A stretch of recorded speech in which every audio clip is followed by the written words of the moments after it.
Being a gay stand-up comic in Boston is a very interesting experience. The crowds are particularly wild. Like, if the show goes great, you know. If it goes bad, it goes bad. And they will let you know it went bad. I bombed so bad at this one gig, you guys. Honestly, like, bombing in front of an audience of straight people is now a new kink for me. It's like a new form of degradation fetish I never knew I liked. And I was like, oh yeah, I'm a real dummy. I don't have a setup or a punch or a callback. The gigs go good though. It reminds me of that scene in Titanic, you know, where Rose goes down to party with all the poor people. Pound a beer, get on my tippy toes, and then fuck a drifter. Like, it's constant. Like, Boston is such a town. Anyways, we'll find out how the show goes tonight, right? Anyway, last year was really crazy for me. I traveled so much for work that I now have airline status. And not like status like, oh, I get a free check bag on Southwest. No, like, good afternoon, Mr. Blanchard status. I was not ready for this. I mean, at first it was kind of like, yeah, okay, whatever, this is fine. But then that first time I got upgraded on an international flight to business class, I entered a whole new level of white male privilege. And like a wave of mayonnaise crashed upon me as I sat. It was beautiful. I was sitting there during boarding in my lie flat seat, enjoying a glass of actual champagne, an actual glass of champagne, watching fucking economy go back like fucking orcs to Mordor. Like, oh my god, it was beautiful. I will say the pandemic really has messed up with flying. Like, it is very strange to fly these days. People are very entitled, they're very rude. I think airlines need to make the boarding door half its height so that people enter on their hands and fucking knees to show some humility. You know? Show some respect.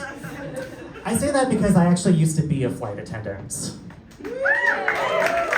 I know that's like the gayest thing you probably think. I will get gayer, I promise. But, no, I was a fucking fabulous flight attendant, you guys. I was the life of the beverage carts. Like, you would have loved to have me on the flight. Like, I would have been that gay flight attendant that would like flirt with your dad, but in an almost very serious way.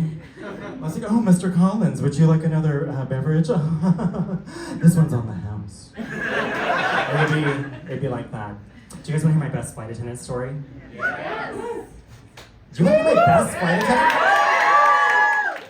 Jesus, show some respect. Making that boarding door a little bit half its height. Anyway, I was working a flight from San Francisco to London Heathrow. It was an overnight flight, and I was working in business class, as I normally did.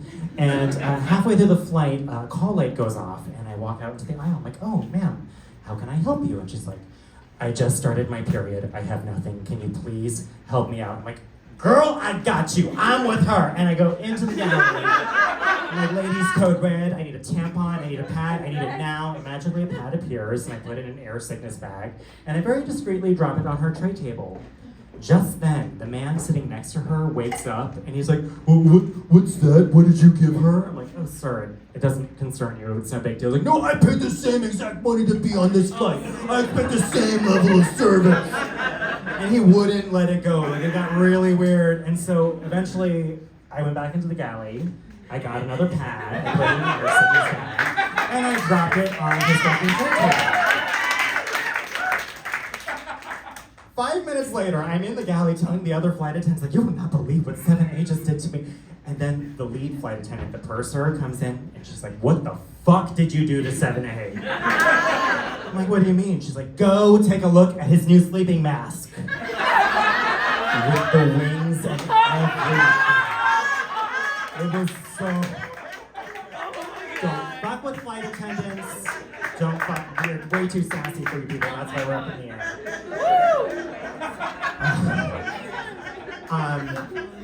I say all this. I never imagined my life to be where it is today. Like I'm so grateful. I've been a flight attendant. I now have a corporate job. I'm a stand-up comedian living in Boston. I've come a long way. My parents own a Bigfoot museum. This is no joke. I have 3 witnesses to the Bigfoot Museum over here. It is an actual place. Where? In Felton, California. The Bigfoot Discovery Project. Yes, and for the record, I do not believe in Bigfoots. I do not. You mean to tell me there's a 10-foot hairy man walking around the Pacific Northwest that we've never fucking seen? Please, I have Grindr. I can find him in 5 minutes. Please. All the Bigfoot people are like, the government doesn't want you to know. Like, that is not like a primate. That is an insurance liability. They would definitely want you to know. Anyway, the only thing worse than growing up in a Bigfoot museum is going up gay in a Bigfoot museum. Because my first job was wearing the costume and dancing on the side of the road to attract visitors. And you guys know I was playing Madonna's Immaculate Collection. It actually happened. So this is obviously a show about dating. Do we have any couples here tonight? Ooh. I'm so sorry you're bored with your miracle. Do we have any singles here tonight? No! All the happy people, look at that. Anyway, men are trash. Can we please agree they are fucking trash? At age 33, being a single gay man, that makes me a raccoon going through that trash. Trying to find one redeeming morsel to use and enjoy. I eventually reached the bottom of the barrel. I reached the bottom of the trash can. I was dating this guy here in Boston, and we've been together for about maybe a year, and he said to me if we were going out one night and a couple came up to me and they wanted to take me home to have a threesome and you didn't want to go, I would go home with them. I'm not gonna do things I don't want to do. That actually happened. You know what's worse than that? I stayed with him for 3 more months. Yeah. Men are trash, no matter where you go. I'm from California. I dated in San Francisco. I once got invited to a sex party with a land acknowledgement on the invite. I don't think the Ohlone want to know what we're doing on their land, Kevin, especially when it concerns DP. Oh my God. I dated in Berlin. I lived in Berlin for several years. Oh my God, those guys it is a miracle I can walk at all. There's some anal sluts in that town. Oh my God. I learned recently, there's a thing called the baldo. Have you heard of this? Yes.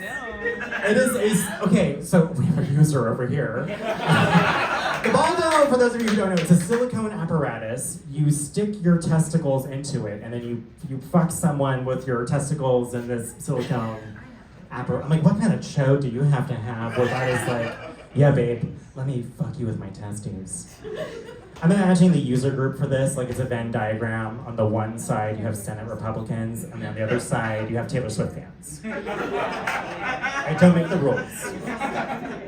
The worst, of course, though, has been dating here in Boston. A lot of men here have what I call Boston personality disorder. Symptoms include a Patagonia vest, Taylor Swift concert tickets, and a job in pharma. Fucking Boston. I call it Puritanistan. That's what really we should call it.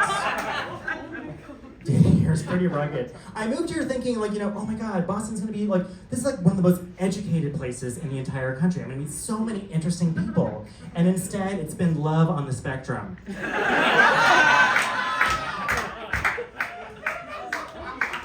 little too real. A little too real.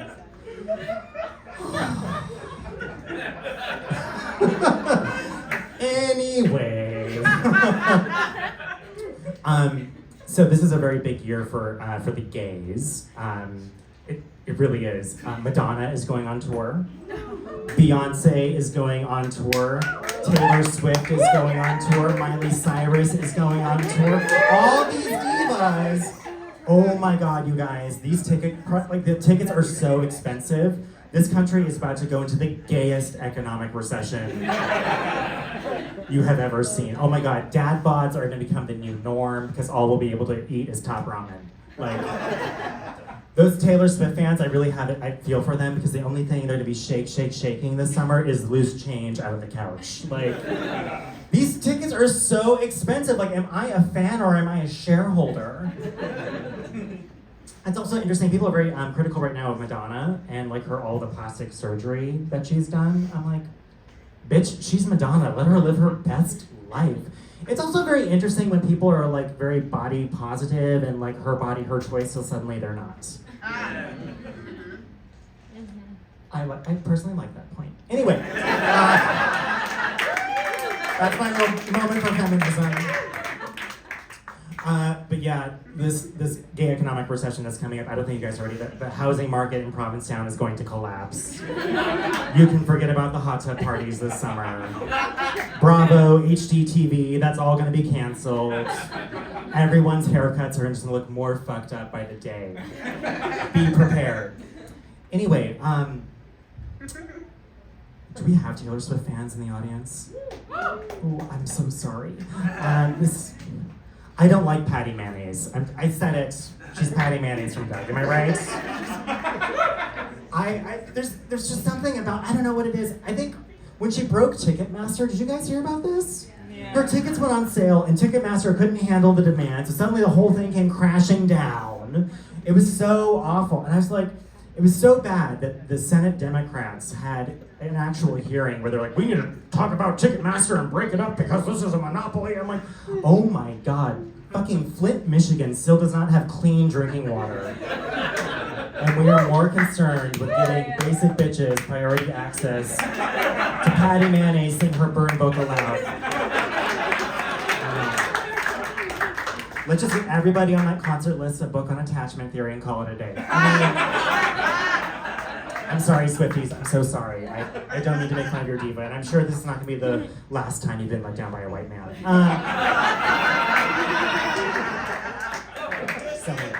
Okay. Does anybody have like a bad relationship with their parents? I had a really horrible conversation with my dad recently. We were on vacation, and he told me, you know, I tolerate who you are. Oh, I tolerate you too, Dad. He told me, like, you know, I've made peace with the fact that, you know, you are of that persuasion. If anyone ever tells you they've made peace, they have not made peace, because it implies that it was an issue to begin with. And I was so frustrated. Like, I'm 33. Like, my dad's known I've been gay since I was the Little Mermaid for Halloween when I was 3. Like, was the Bigfoot dancing to Madonna not, like, clue enough? Anyways, it was just so frustrating. And I'm like, you know, like, being gay is not being about a sissy or... Like, being gay is actually pretty fucking punk rock. Sir. You look very straight to me. Judging by the fact that you're harder than your lady. Sir, when was the last time you stuck your dick through a wall with the expectation someone on the other side was going to pleasure it? Never! Never! You have never been brave enough to do something like that. We gays? Never. Miss, when was the last time you were notified that you had an STI in a group chat? Never! You have no sense of community. You have no sense of trust. None whatsoever. Who else can I pick on? Ma'am, when was the last time you paid over $1,000 to see Madonna pop her pussy with a Marilyn Manson face? Never! You lack commitment. You don't follow through with the gag. Being gay is the best thing that has ever happened to me besides airline status. But it has been amazing. Honestly, I've come to realize this year, being gay is not a choice, it's a calling. Anyways, I'm Nate Blanchard. Thank you so much. You guys are so lovely.